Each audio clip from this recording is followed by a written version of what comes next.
Good morning. আপনারা কেমন আছেন? আশা করি ভালো আছেন। আমিও ভালো আছি। স্নান পুজো কমপ্লিট করলাম।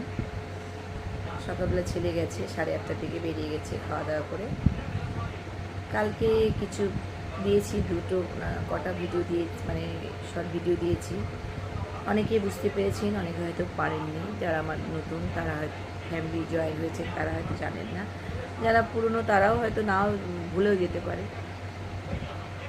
কালকের দিনটা আমাদের ভীষণ একটা কষ্টের দিন ছিল, করতে পারিনি ভিডিও। বাড়িতেই ছিলাম, ছেলে মেয়েকে নিয়ে। ছেলে ছুটি ছিল, তো ওখানে গিয়েছিলাম মন্দিরে, গিয়ে পুজো ওর নাম করে, কি বলে ওটা, ইস্কন। এখানটা ইস্কন মঠ রয়েছে পাশেই, গুগলে সার্চ করলো ছেলে,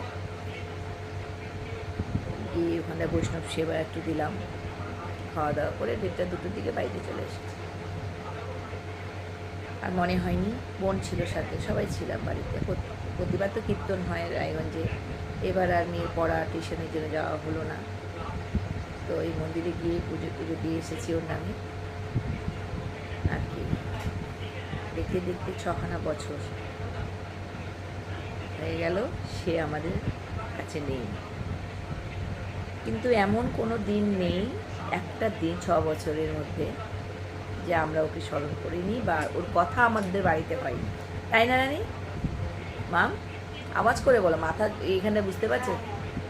এমন একটা দিন নেই যে তোর বাবার কথা আমরা বলিনি, তাই না? তো প্রত্যেকটা দিনই ভালো খারাপ দুটোই গল্প হয়েছেই। সকালে না হলো বিকেলে, বিকেলে না রাতে হবেই, একটা দিন বাদ নেই, আমি নোটিস করেছি। আমাদের ভিতরে সারা জীবন এইভাবেই ও থাকবে, সেটা কোনোদিনও ভোলার কথা না। আমার কেন, কারোই না। যার চলে যায় যে কোনো জিনিস, মানে বাবা, বোন, ভাই, এভরিথিং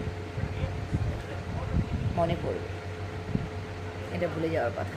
তাই আমি কালকে ভিডিও দিতে পারিনি, ইচ্ছে হয়নি। কেন আজকে বলি, আপনারা হয়তো ভাবছেন কেন দিচ্ছি না, ওয়াচ টাইম নেমে গেছে, দিইনি। তো ওই জন্য বললাম, যারা আমার নতুন জয়েন্ট হয়েছেন তারা তো জানেন না যে কালকের দিনটা আমার কী ছিল।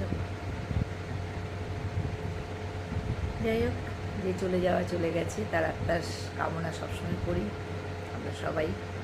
আপনারাও করবেন যেন তার আত্মার শান্তি থাকে। বড়রা হলে আমার প্রণাম নেবেন, ছোটরা হলে অনেক ভালোবাসেন।